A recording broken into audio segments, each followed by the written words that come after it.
Señor esté con ustedes. Lectura del Santo Evangelio según San Marcos.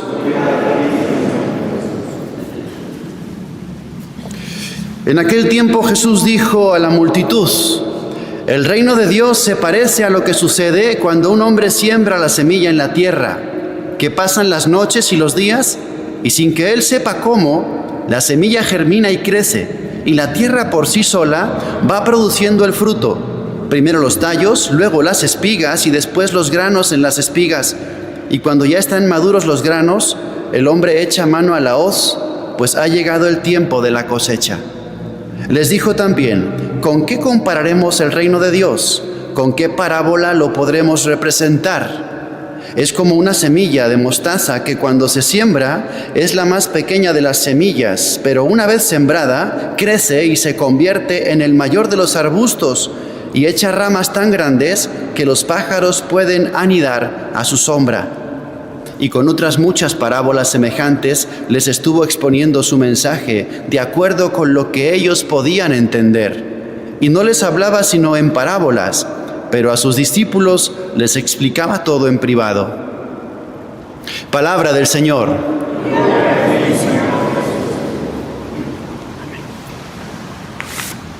Estos ejemplos de Jesús para que entendamos bien cómo es el crecimiento en nuestra alma, nuestro crecimiento espiritual y en santidad. El crecimiento de una semilla, de una planta, de un árbol, es una cosa muy impresionante. ¿Cómo es posible que en algo tan pequeñito como una semilla, un frijolito, esté toda la información así guardadita para que sin que uno no tenga que hacer nada, simplemente eso se va desarrollando, va creciendo? Primero las raíces, el tallo, el tronco, las hojas, las ramas, los frutos. Es impresionante cómo consiguieron meter toda esa información ahí. Si es impresionante esto, más impresionante aún el caso del ser humano. En esa primera célula, en el embrión humano, en el cigoto, ahí está toda la información, todo el instructivo. Ahí está la persona, el alma. Simplemente es cuestión de tiempo, de esperar. Y eso solo, la naturaleza dirigida y ordenada por Dios, va creciendo, se va desarrollando hasta ser el tamaño de hijo que tienes a tu lado. Mira a tu hijo y di: a ver, este 1,80 m que tengo aquí, un día midió 1 milímetro. 1 milímetro. Es impresionante cómo es posible que tanta vida esté encerrado en algo tan pequeño. Pues, mamá, ¿qué hiciste tú cuando te dijeron estás embarazada? Simplemente cuidar y esperar, ¿sí o no? Cuidar y esperar, y todo va surgiendo y todo va creciendo. Así es la naturaleza. Algo así espiritualmente, si no lo detienes, si no lo frenas, si no abortas el proceso, espiritualmente tú también tienes que desarrollarte, llegar a la adultez y llegar a la santidad. En ti llevas una semilla, un embrión de santidad, de perfección en Cristo. El reino de Dios está en ti con toda su potencia. Naturalmente eso se tiene que desarrollar en virtudes, en santidad de vida, hasta ser un gran santo. ¿Quieres que te diga lo que Dios quiere de ti? Que seas santo, que seas un gran santo, que seas muy santo. Y si tú no lo detienes, y si yo no lo freno, si no abortamos, tú tienes que llegar a la santidad. Tienes que alcanzar una estatura, la altura a la que Dios te diseñó. Lamentablemente no sucede esto. Aunque físicamente es raro encontrar una persona que no se desarrolla totalmente hasta cuerpo adulto. Sin embargo, espiritualmente hay demasiada inmadurez. Nos hemos quedado subdesarrollados. Estás al 10% o al 2% de lo que Dios esperaría de ti. No nos desarrollamos bien. Hemos detenido el crecimiento. No estamos llegando a la altura. Somos demasiado analfabetos en las cosas de Dios. Si pudiera yo hacer una radiografía espiritual de tu alma, a lo mejor veo que por fuera tienes 40 años, pero por dentro tienes un desarrollo de 4 años. falta de formación, falta de conocimiento, falta de alimentación espiritual, estás desnutrido, exceso de soberbia, que eso es nocivo, exceso de pecados, que es tóxico, retrasa tu crecimiento espiritual. ¿Qué quieres? ¿Qué quieres? ¿Qué hay que hacer para llegar a esa altura espiritual? 4 cosas. Primero, desear, querer. El problema por el que no desarrollamos la santidad, ¿sabes cuál es? Porque nos hemos autodescartado para la santidad. Tú dijiste, esto conmigo no va. Tú te saliste del grupo. Dios no te saca del grupo. Tú te saliste del grupo de la santidad. Dijiste, esto no es para mí. Simplemente es querer, que lo desees, que ahora mismo que me estás escuchando digas, sí, Dios mío, yo quiero ser un gran santo. Deseo en mi corazón llegar a esa altura de santidad a la que tú me diseñaste, la que tú esperas de mí, la que tú sueñas. No te detengas en los deseos. Si dejas de desear, ya perdiste. Si ya no quieres ser santo, ya perdiste. La hermana de Santo Tomás de Aquino un día fue a verlo y le dijo, a ver, Santo Tomás, tú que eres tan listo, vengo aquí con un montón de papel, dime qué es lo que hace falta para ser santa. Y le dijo, escribe, una sola palabra te voy a decir, querer. Es que en deseos nadie te puede ganar. Desea ser santo, tienes que quererlo con todo tu corazón, como los niños chiquitos que estiran sus brazos a su papá para que los cargue en brazos. Es irresistible. Al corazón de Dios es irresistible que tú desees con todas tus fuerzas ser santo. Por eso primero desea. Segundo, quita obstáculos.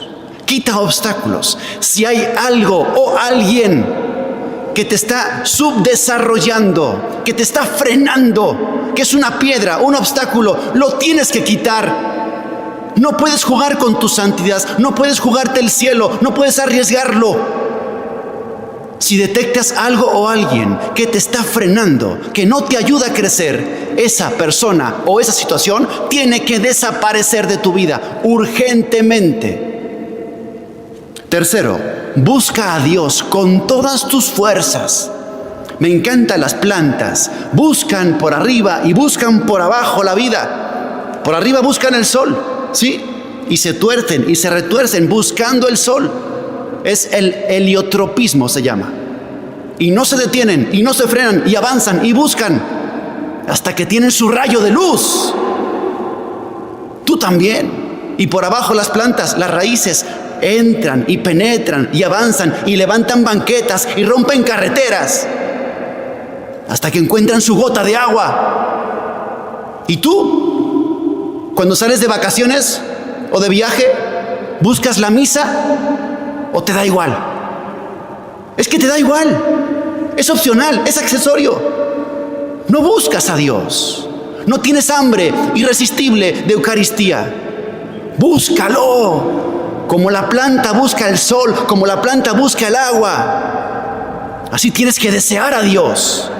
Rompe banquetas, levanta carreteras, lo que sea.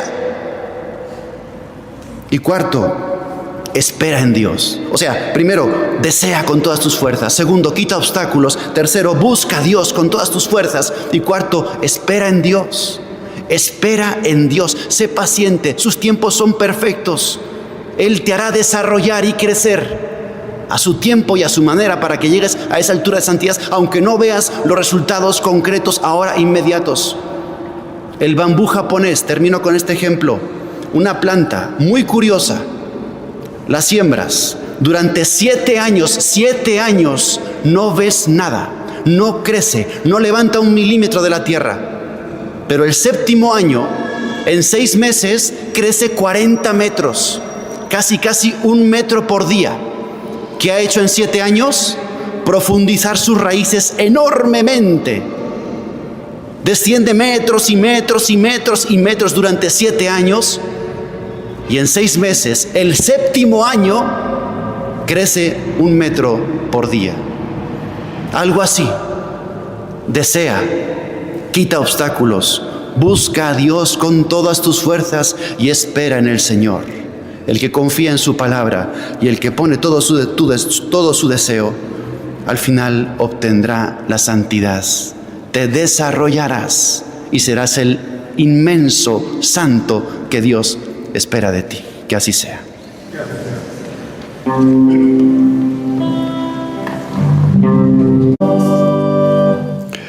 El Señor esté con ustedes. Lectura del Santo Evangelio según San Lucas.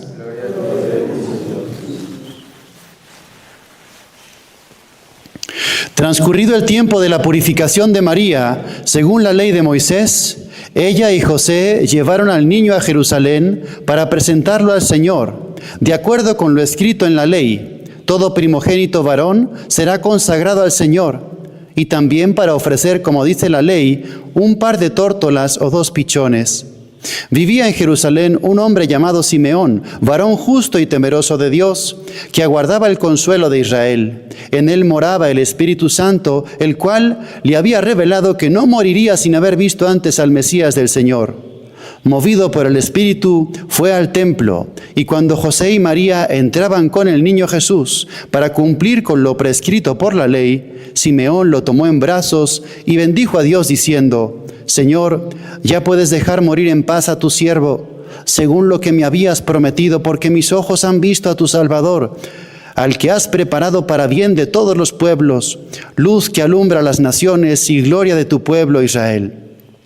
El padre y la madre del niño estaban admirados de semejantes palabras. Simeón los bendijo y a María, la madre de Jesús, le anunció: Este niño ha sido puesto para ruina y resurgimiento de muchos en Israel, como signo que provocará contradicción, para que queden al descubierto los pensamientos de todos los corazones. Y a ti una espada te atravesará el alma. Había también una profetisa, Ana, hija de Fanuel, de la tribu de Aser. Era una mujer muy anciana. De joven había vivido 7 años casada y tenía ya 84 años de edad. No se apartaba del templo ni de día ni de noche, sirviendo a Dios con ayunos y oraciones. Ana se acercó en aquel momento, dando gracias a Dios y hablando del niño a todos los que aguardaban la liberación de Jerusalén. Una vez que José y María cumplieron todo lo que prescribía la ley del Señor, se volvieron a Galilea, a su ciudad de Nazaret. El niño iba creciendo y fortaleciéndose, se llenaba de sabiduría y la gracia de Dios estaba con él. Palabra del Señor.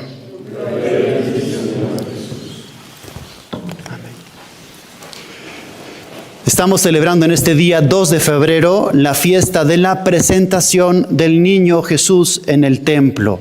Son 40 días después de la Navidad, si cuentas, justamente han pasado 40 días después del 25 de diciembre. Para entender este momento y esta fiesta nos tenemos que remontar a Antiguo Testamento, 1300 años antes de Cristo, pueblo de Israel esclavizado en Egipto. Dios que quiere liberar a su pueblo y entonces envía las plagas. Y la última de las plagas es la del ángel exterminador. ¿Y qué pasó aquella noche, la primera Pascua? Pues que el ángel exterminador pasó dando muerte a todos los primogénitos varones, tanto de hombres como de animales.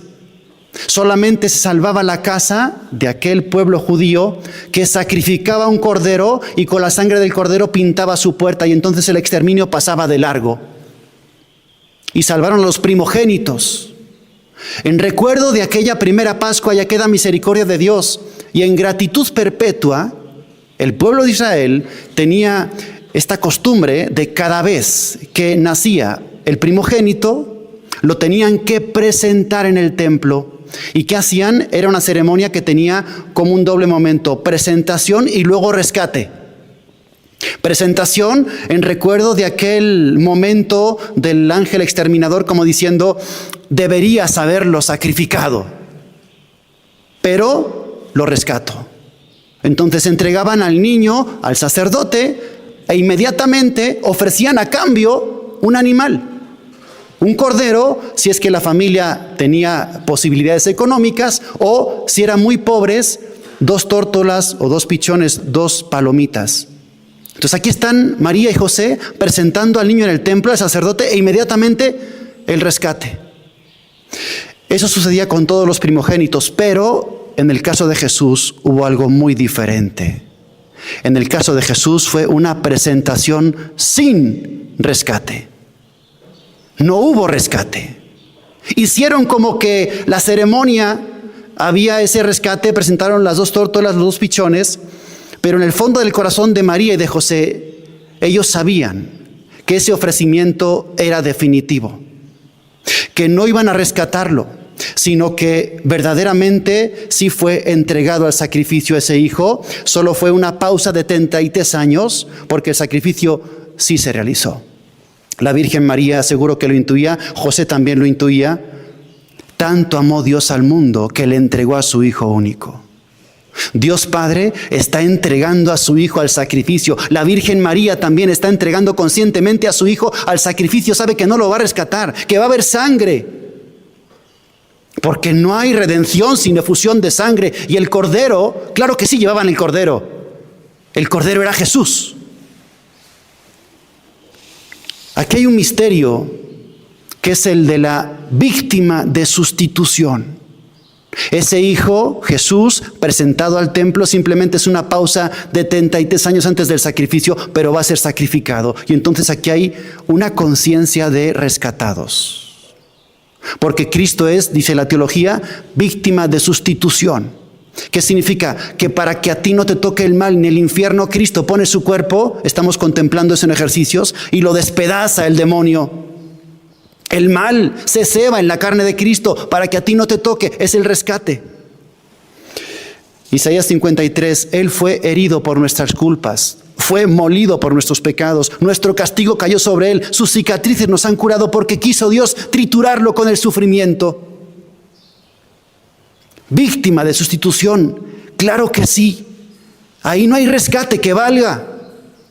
Ahí es entrega, ahí es presentación, pero sin rescate porque esa ceremonia olía a sangre. Seamos conscientes de lo que hace Dios Padre con su Hijo, con su unigénito. Seamos conscientes de lo que hace la Virgen María entregando a su Hijo también al sacrificio. Tanto te amó Dios que entregó a su Hijo en intercambio por ti. Pongo siempre este ejemplo. Imagínate un papá que ama muchísimo a su hijo chiquito y van a la cárcel de mayor seguridad, donde están los peores criminales del planeta, con su hijo chiquito, con su hijo amado, y llega ya a la puerta de la cárcel, toca la puerta de la cárcel y dice: tráiganme al peor criminal que tengan. Y llegan y traen al criminal con los mayores delitos que te puedas imaginar. ¿Qué tipo de papá diría: hagamos un intercambio? Aquí te entrego a mi hijo chiquito y tú dame el criminal. Yo me llevo al criminal a mi casa, lo voy a querer como a mi hijo, lo voy a cuidar. Y aquí con mi hijo chiquito te lo entrego y descarga sobre él todo lo que tenías pensado descargar sobre este criminal. Tortúralo, maltrátalo, despedázalo si quieres. ¿Quién haría eso? Nadie haría eso. Dios ha hecho eso por ti. Tanto amó Dios al mundo que entregó a su Hijo único. Es el intercambio, es la víctima de sustitución. El apóstol San Pedro, en su primera carta, capítulo 1, versículo 18. Miren a qué precio han sido rescatados. No a precio de plata ni de oro, sino al precio de toda la sangre de Cristo. Y ahí está Jesús colgado en la cruz, derramando su sangre. Y ahí está la Virgen al pie de la cruz, derramando sus lágrimas. Y entre los dos hacen una corriente salvadora. Cristo, el río de su sangre; María, el río de sus lágrimas. Y hacen la redención y la corredención. San Bernardo decía: lo que hacían los clavos en el cuerpo de Jesús, lo hacía el amor en el alma de la Virgen María. Ahí están los dos, y ahí está la Virgen hoy. Y Simeón se lo recuerda: una espada te atravesará el alma, haciendo una especie de anticipo de la cruz y del Calvario. Y tú eres rescatado con la sangre de Cristo y las lágrimas de María. Y porque Cristo está en la cruz, a ti no te toca el infierno. Y porque Cristo está en la cruz, hay misericordia y perdón para tus pecados cada vez que te confiesas. Y porque Cristo está en la cruz, tienes vida. Y porque Cristo está en la cruz, tienes un cielo y una eternidad. Porque Cristo está en la cruz. Porque eso fue una entrega sin rescate. No hubo rescate. Hubo sangre, hubo efusión de sangre, hubo derramamiento de lágrimas, hubo espada que atravesó el corazón de María. Y entonces, cuando tú contemplas esto, te tiene que surgir la pregunta, ¿y yo qué voy a hacer?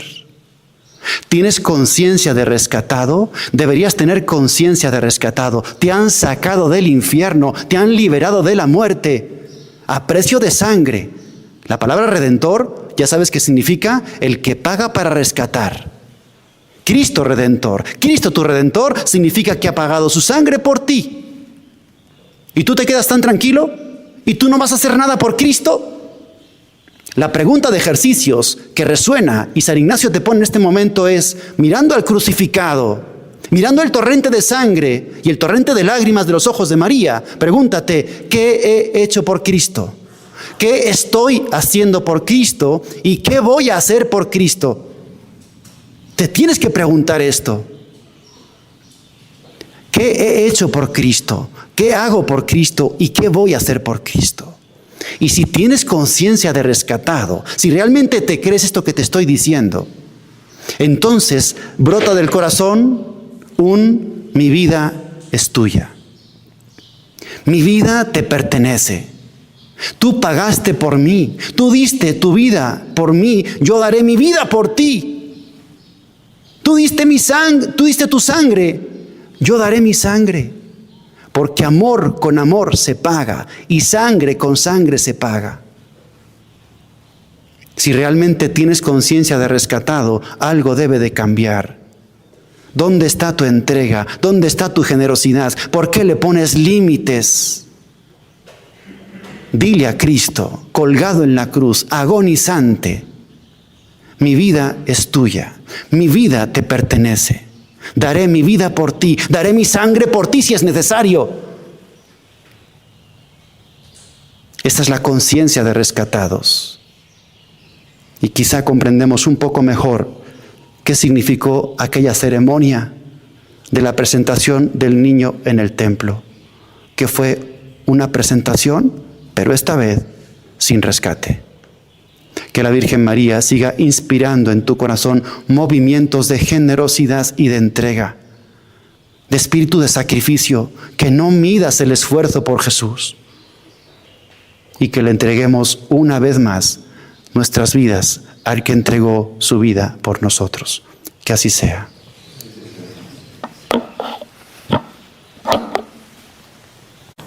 Estos días en los que el Señor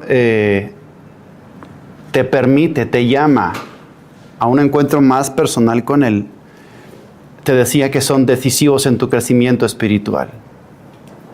Decisivos. A pesar de que tienes tus criterios y tus propósitos de fondo, pero estos encuentros como mucho más personales, mucho más exclusivos con Dios y con su gracia, van haciendo el crecimiento espiritual. Van haciendo la diferencia en el crecimiento espiritual. Por eso siempre es absolutamente recomendable recordar que lo que hagas en estas horas de silencio marca, hace un extra, hace un plus. Por eso aprovéchalo muy bien. Creo que Dios tiene reservados para ti grandes dones, grandes gracias, grandes milagros. Cuando nos quedamos en silencio, esto sucede. Y vamos a continuar, digamos, con la gracia de la Pascua, porque el tiempo pascual, que es en el que estamos todavía, es un tiempo de gracia especial, en el que tiene que sucederte, si realmente eres cristiano, si realmente tienes fe profunda, te tiene que suceder lo que le pasó a los discípulos, algo parecido. ¿Qué le pasó a los discípulos en el tiempo pascual? Fue una transformación absoluta. O sea, de hombres llenos de temor, retraídos, avergonzados, hombres que querían desertar y abandonar la iglesia y la misión y el llamado y se olvidaron de todo.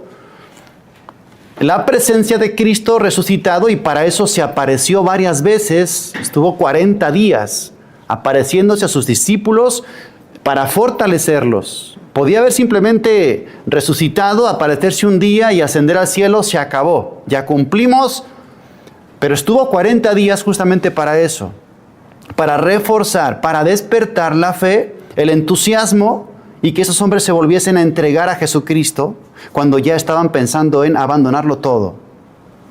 Entonces el tiempo pascual es un tiempo en el que el Señor hace dos cosas: fortalece el alma y consuela el alma. Fortalece y consuela. Fortalece, como te decía, porque estaban avergonzados, atemorizados, retraídos, decepcionados, frustrados. Y consuela su corazón, porque dice San Ignacio de Loyola que el oficio de Cristo resucitado es consolar. Consolar el corazón. Ese es el oficio de Cristo resucitado. Entonces, ahora estás aquí y vas a introducirte en este tiempo de meditación y de contemplación y de silencio, justamente para que el Señor haga eso contigo, te fortalezca y te consuele. Y hay que ponerle el corazón hacia Dios, tal y como está. Tal y como está. A identificarnos con eso que vivían los discípulos. O sea, esa especie de tristeza, de indecisión, de dudas, de a veces se te cruza por la cabeza porque se te cruza por la cabeza dejarlo todo y te preguntas, ¿qué hago aquí? ¿Por qué estoy aquí ahora, por ejemplo? Dispuesto a pasar un tiempo de oración y de contemplación y no estoy por allá afuera en otra cosa, con otros amigos, haciendo cualquier otra cosa más divertida, entre comillas. Pues vamos a pedirle al Señor que haga esto con nosotros y nos vamos a disponer y entramos, digamos, para que en el silencio de la oración el Señor tenga un encuentro personal con cada uno de nosotros y se nos aparezca. Y el Señor, me encanta ver en los tiempos, en el tiempo de Pascua y en los evangelios del tiempo de Pascua, cómo el Señor prácticamente, digamos que arma apariciones, aunque sea por una persona. Una persona que está en dificultad, el Señor tiene la condescendencia, el detalle, el amor y la misericordia infinita para hacer una aparición justamente para esa persona. Y recuperar su corazón, y levantar su corazón, y entusiasmar su corazón. Especialmente, claro, entre los 12, entre los que más cercanos habían estado a él. Bueno, los 11, porque Judas ya no estaba. Te propongo, para este ejercicio de oración que vamos a hacer ahora, la aparición de Jesús a sus amigos, a sus discípulos en el lago y la pesca milagrosa. El episodio de la pesca milagrosa está en el Evangelio de Juan, capítulo 21, versículos del 1 al 14. La aparición de Jesús a sus discípulos junto al lago de Tiberíades. ¿Cuándo sucede eso? Mira, la cronología va así. El mismo día de la resurrección se le aparece a María Magdalena. Después, en la tarde-noche, a los 2 de Emaús. Después, en la noche, a los 11 en el cenáculo. Eso pasó el domingo. El domingo. En la mañana, María Magdalena. En la tarde, a los de Emaús. Y en la noche, a los discípulos. A los 11. Justamente cuando los de Emaús estaban regresando, ahí se aparece Jesús. Posiblemente también hay una aparición misteriosa que se menciona 2 veces en el Evangelio, pero no aparece, digamos, descrita. Es la aparición de Jesús a Pedro. Una primera aparición de Jesús a Pedro. Bueno. Y este pasaje de la aparición de Jesús en el lago de Tiberíades, esto es posterior. Después de esa primera aparición del domingo por la noche a los discípulos en el cenáculo, Tomás no está con ellos. Dice el Evangelio que 8 días después, por eso el domingo segundo de Pascua es el domingo en el que se lee la aparición a Tomás y le dice, toca mis llagas, mete tu mano en mi costado. Esos son 8 días después. O sea, de la primera, de la resurrección, 8 días después. Y esta que vas a escuchar ahora es, digamos, 3, 4 días después de esa aparición a Tomás. O sea, que si hacemos la contabilidad global, esto sucede como unos 12 días después de la resurrección. ¿Qué les ha pasado a los discípulos? Que en esos días, entre varios mensajes que les han llegado, Jesús les ha lanzado esta invitación: vayan a Galilea, allí me verán. Acuérdate de que todas las primeras apariciones suceden en Jerusalén, que es donde Cristo fue crucificado y sepultado. Y ahí está el cenáculo. Entonces, después de esas primeras apariciones, los discípulos ya, digamos, emigran al norte, a Galilea, donde siempre habían estado con Jesús. Vayan a Galilea, allí me verán. Entonces van los discípulos, bajo esa orientación de Jesús, a Galilea, esperando el momento en el que el Señor se les aparezca o les diga o les dé instrucciones. Entonces, ahí están, dice el Evangelio, según Juan 21, van 7 de los discípulos. Los otros 4 no se quisieron, tomaron vacaciones quizá. pero ahí están 7 de los discípulos. Enuncia aquí Juan la lista de los discípulos que ese día estaban allí. Y a la cabeza evidentemente está Pedro. Pero siguen en confusión y siguen desconcertados. Siguen en confusión, siguen desconcertados, siguen sin saber qué hacer, siguen como avergonzados. Entonces ya vamos entrando en contemplación, ya te vas ubicando tú, ya te vas integrando en ese grupo de los 7. Ahí estás tú, porque estás buscando también una aparición. Más que una aparición, con lo que tenga de espectacular exteriormente, quieres un encuentro. Buscamos un encuentro con Cristo, por eso estamos aquí. Primer punto para tu meditación: ¿qué es lo que hacen los discípulos desconcertados, confundidos? Pues Pedro, digamos, toma la iniciativa y dice: me voy a pescar. Dice, estaban juntos Simón Pedro, Tomás, Natanael, los hijos de Zebedeo, otros 2 discípulos, total 7. Simón Pedro les dice: voy a pescar. Voy a pescar. Pues ahí estaban en el lago, era su tierra, era su oficio de toda la vida, a eso se habían dedicado siempre, era lo que sabían hacer, y entonces Pedro dice: voy a pescar. Y dicen ellos también: vamos nosotros también contigo. Entonces, aquí un primer punto. Podemos entender simplemente un hecho anecdótico, el voy a pescar, hay que hacer algo, o tenemos hambre, pero hay algo más profundo, y es lo que te quiero compartir y te quiero proponer para que medites. Cuando uno está decepcionado de las cosas de Dios, o uno está confundido, o uno está en oscuridad, o uno está en dudas, ¿qué es lo que haces? Te vuelves a tu antigua vida. Empiezas a hacer lo que hacías antes, te llama la atención lo que hacías antes de que te encontrases con Jesucristo. Y todos tenemos un pasado, y todos tenemos una vida en la que no vivíamos con Cristo, no vivíamos con Dios, no teníamos la luz del Evangelio, y nos dedicamos a otras cosas. Diversiones vacías, incluso pecaminosas, o simplemente no hacer nada, simplemente sobrevivir. Entonces, esto siempre sucede. Y te tiene que saltar la alarma cuando sientas que te empieza a atraer otra vez tu antigua vida, las anteriores amistades, los anteriores ámbitos en los que te movías, te vuelve a llamar la atención. Son como ciclos en los que ya lo dejaste, pero vuelve otra vez y vuelve otra vez y vuelve otra vez. Identifica tu antigua vida y tu nueva vida, porque eres una nueva criatura. Cuando Cristo se apareció en tu vida, cuando Cristo te levantó y Cristo te llamó, tú cambiaste de vida, deberías haber cambiado de vida, pero la vida antigua ahí está, digamos, como en la sombra, y muchas veces va a volver a llamarte la atención. Cosas, diversiones, personas. Pues llama la atención que Pedro, digamos como que parece que se olvidó de que Cristo le había dicho: tú serás pescador de hombres. Parece que se le olvidó: tú serás pescador de hombres. Parece que se le había olvidado que él era la roca, la piedra de la iglesia de Jesucristo. Había perdido la seguridad, quizás dudaba de su vocación, no lo sé. Él había sido constituido jefe de la iglesia, pero con tanta cosa, después de la cruz, después de sus propias negaciones, viendo su fragilidad, quizá se le pasaba por la cabeza a Pedro decir: ya no sirvo para esto. Estaba como que entre sí se animaba y no se animaba, porque Cristo evidentemente se estaba apareciendo. Los estaba intentando fortalecer. Pero cuando el alma está herida, tiende a volver a lo que conocía antes de Dios. Entonces ten cuidado cuando empiecen a aparecer en tu vida como estas señales de querer volver a lo que conocías antes de encontrarte con Dios. Cuando te decepciones de las cosas de Dios, cuando las cosas no funcionan bien, cuando pierdes la estrella, dices: volveré a lo de antes. Es momento quizá para no tomar decisiones precipitadas, no dejarte arrastrar por esa corriente y estar donde debes estar, donde sabes que Dios te llama y donde Dios te quiere. Vale, punto número 1. Cuidado con ese me voy a pescar, voy a volver a lo que hacía antes de encontrarme con Jesucristo. Segundo punto para tu meditación: ¿qué es lo que pasó esa noche, ese intento de pesca? Porque fue un intento de pesca, no fue una pesca, sino simplemente el intento. Fue la noche más estéril de su vida.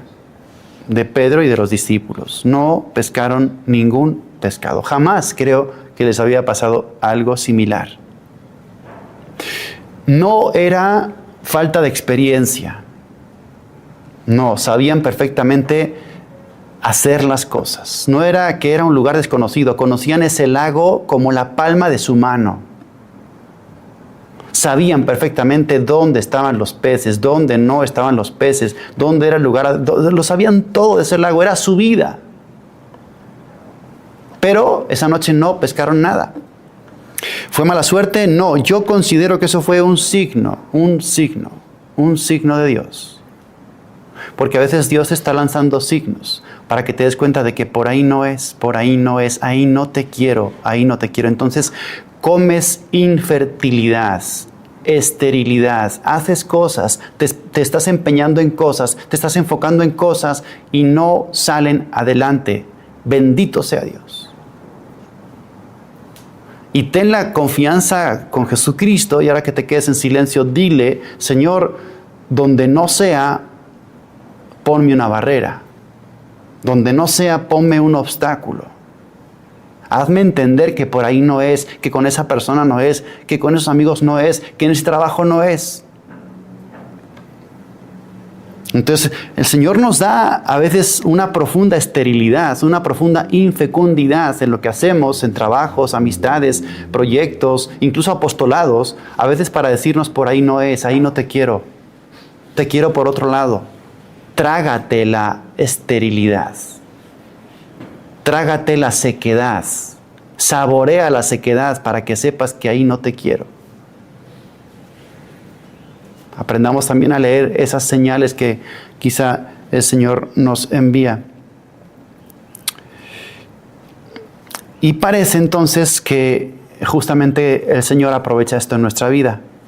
Cuando ya nos hemos cansado de nuestro proyecto, cuando ya seguimos tocando fondo, picando piedra, cuando ya no encuentras nada, cuando tú ya terminas, entonces Él empieza.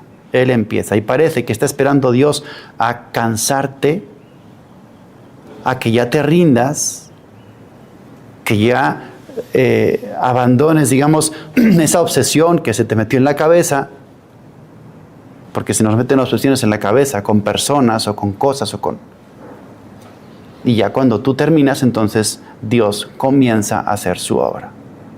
Entonces ahí está la noche más estéril de su vida. Empieza a amanecer, empiezan a recoger las redes y entonces allá aparece Cristo en la orilla, aunque no sabían que era Cristo. Y les hace la pregunta: muchachos, ¿han pescado algo? Ellos le contestaron: no. Entonces Jesús les dice: echen la red a la derecha de la barca y encontrarán peces. Así lo hicieron y luego ya no podían jalar la red por tantos pescados. Este es tu tercer punto de meditación, de reflexión. La pregunta de Jesús y la orden de Jesús.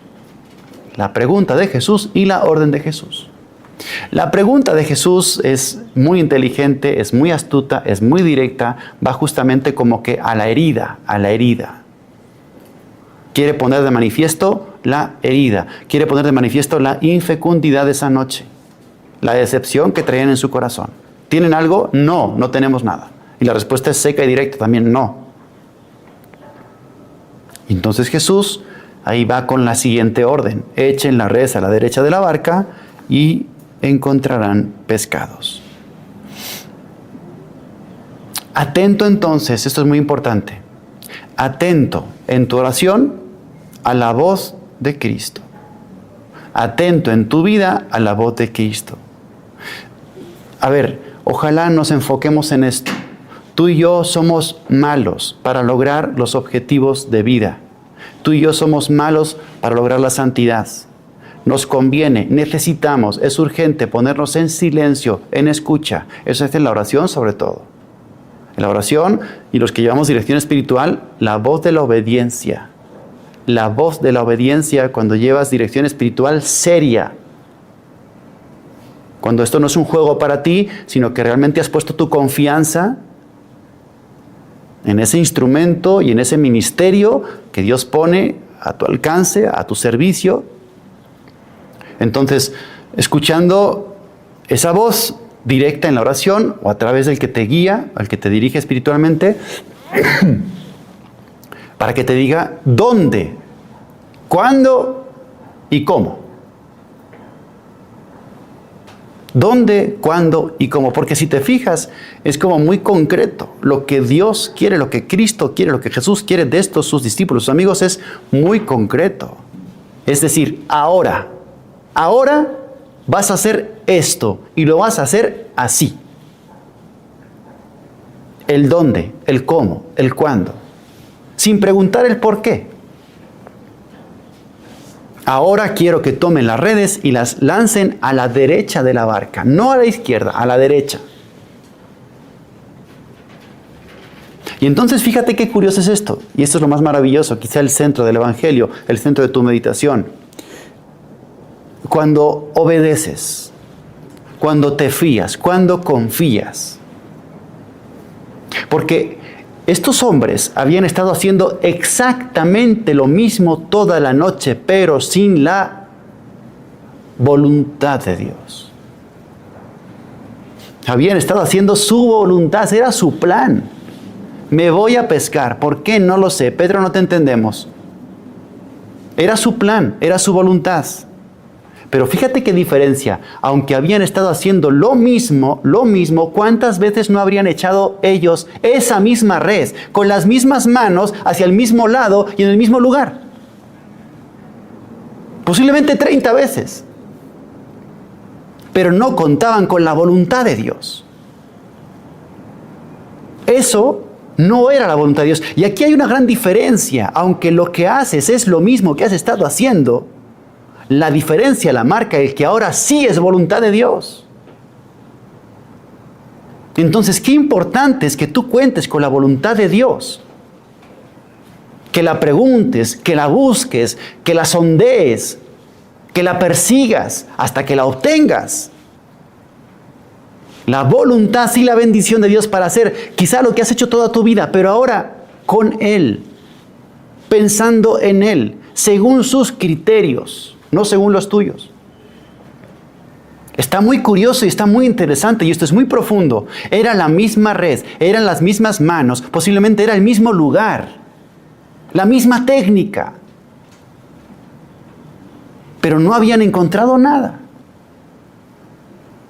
Y ahora, cuando cumples con la voluntad de Dios, cuando haces las cosas en tiempo y forma como Dios quiere, en tiempo y forma como Dios quiere, entonces ahí viene la pesca milagrosa, la sobreabundancia.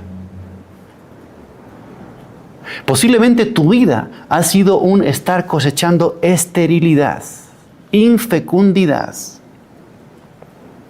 no haber conseguido prácticamente nada. Quizá Dios no te está pidiendo otra cosa diferente.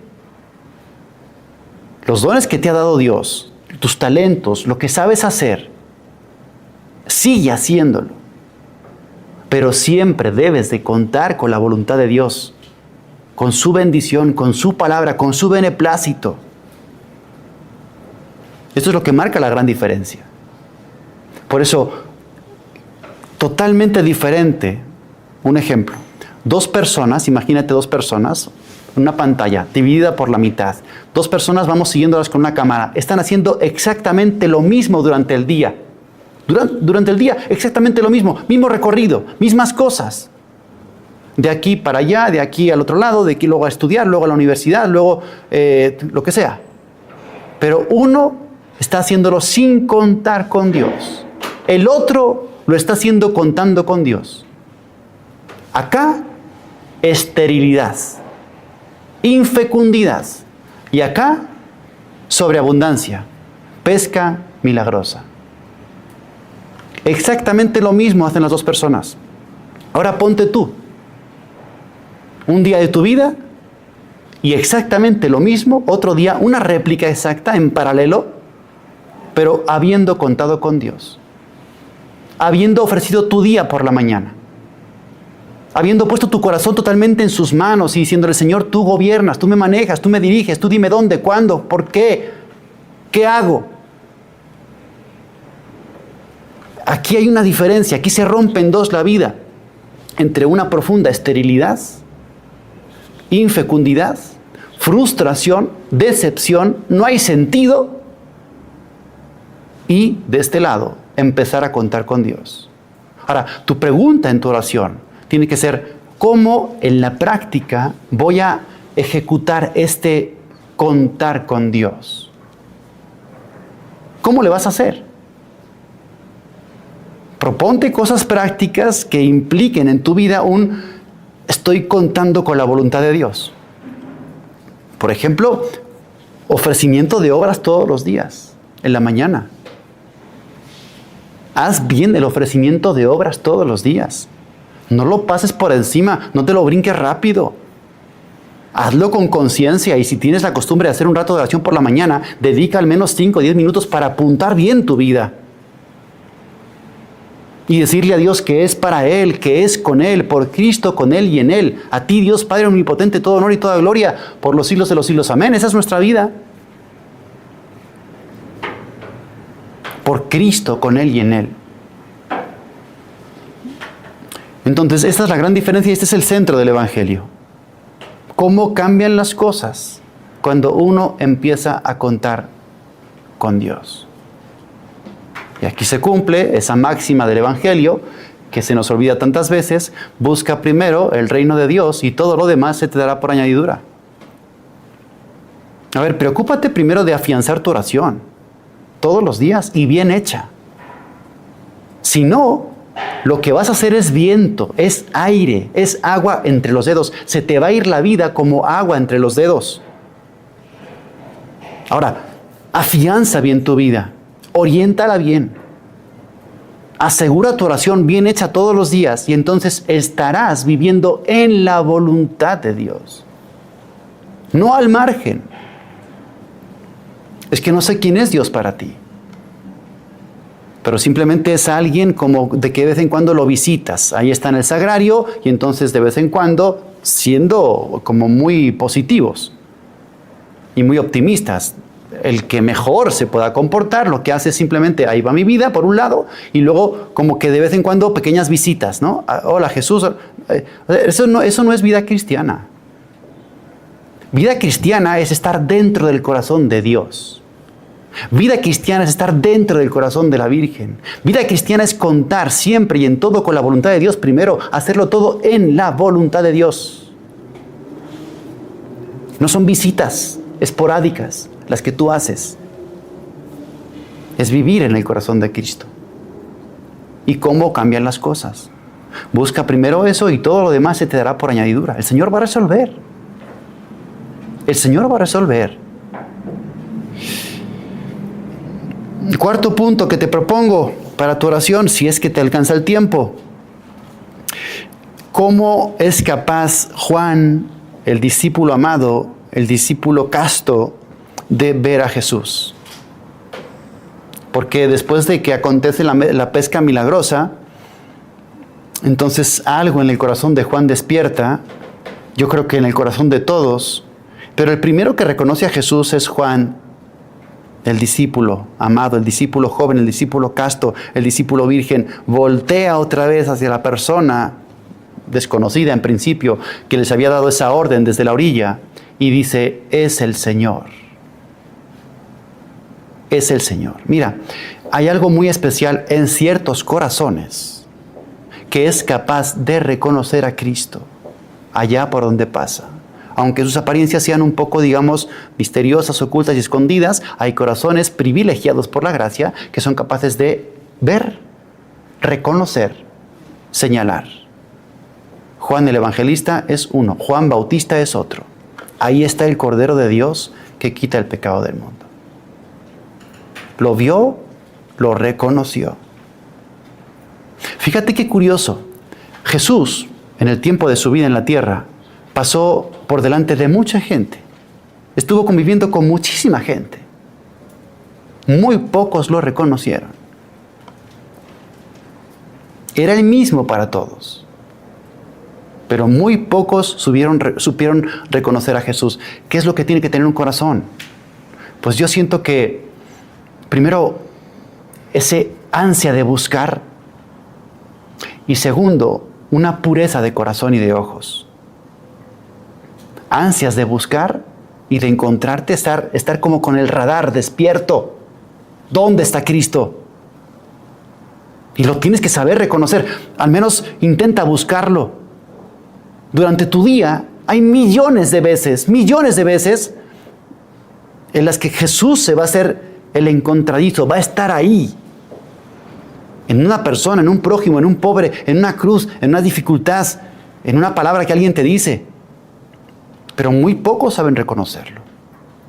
¿Qué tenía Juan el Evangelista? ¿Qué es lo que destaca en su corazón para poder tener unos ojos abiertos para descubrir la presencia de Jesús? Era un discípulo casto. Era el discípulo puro. Y dice la bienaventuranza, y aquí la aplicamos totalmente a Juan, en este pasaje: dichosos los limpios de corazón, porque ellos verán a Dios.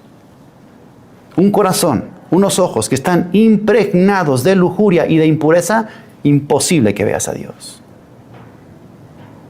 Imposible. Si tienes la desgracia de cometer un pecado mortal de lujuria, olvídate de poder ver a Jesús. Tus ojos están tapados. Tus ojos están cubiertos. Por eso lucha mucho para mantener la pureza de tu corazón. Si tienes la desgracia de caer en un pecado, confiésate rápido. Porque no ves, caminas como un ciego por la vida. Al menos para ver y reconocer las cosas de Dios, estás ciego. Estás ciego. Es el Señor, dijo Juan, porque tenía los ojos limpios y puros para poder reconocer la presencia de Jesucristo en ese hombre misterioso que se había aparecido en la orilla del lago de Tiberíades.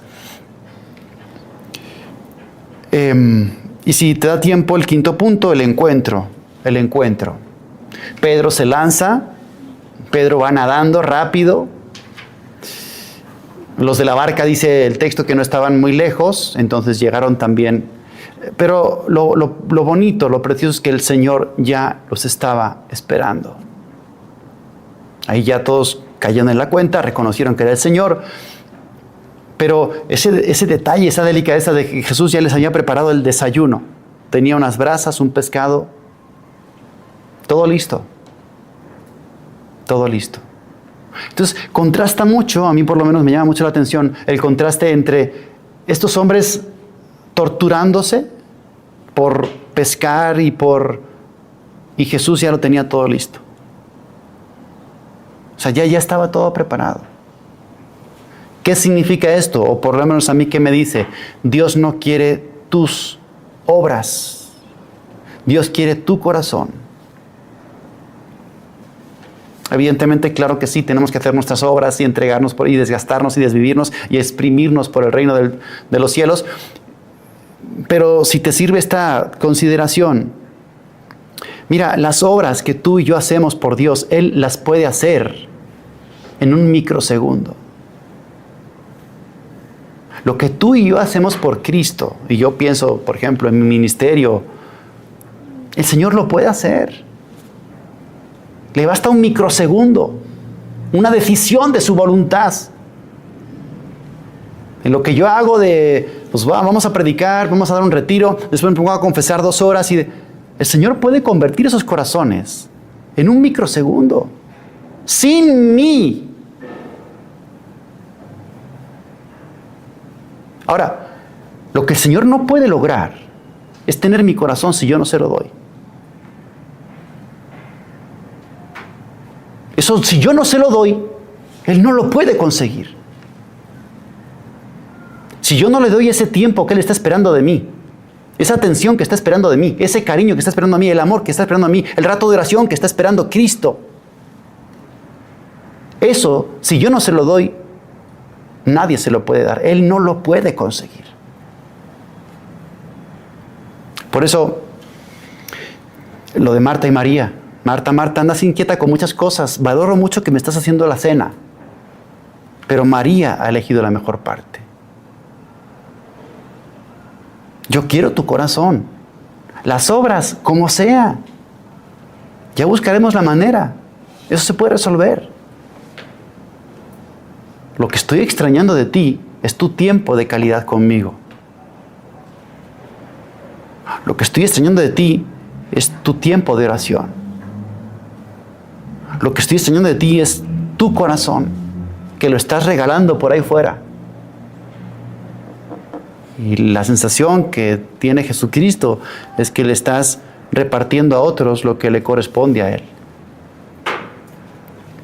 Por eso vamos a sumergirnos en este tiempo de oración con esas ideas. Aparición preciosa, deliciosa, maravillosa, bellísima de Cristo a sus amigos en el lago de Tiberíades, y esa evolución que tienes que hacer tú en tu contemplación ahora entre la oscuridad y la sequedad del alma que está confundida, perdida, que está volviendo a lo de antes, y este encuentro tan revelador y tan luminoso con la palabra de Cristo, con la voluntad de Dios, que cuando irrumpe en tu vida y cuando entra en tu vida, entonces transforma la sequedad y la infecundidad en abundancia.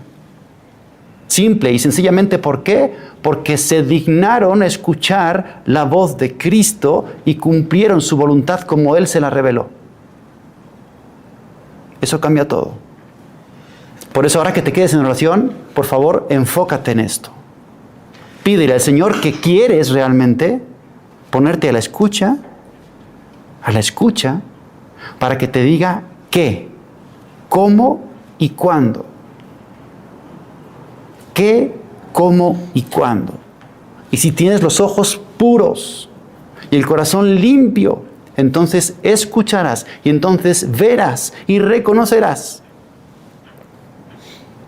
Y tu vida será sobreabundante. Lo que hasta hoy ha sido una sequedad, una infecundidad y una esterilidad, se va a convertir en abundancia y en santidad. Pues que la Virgen bendiga nuestro rato de oración, de contemplación y de meditación, y que realmente sea un encuentro con la voz, con la voluntad y con la persona de Cristo.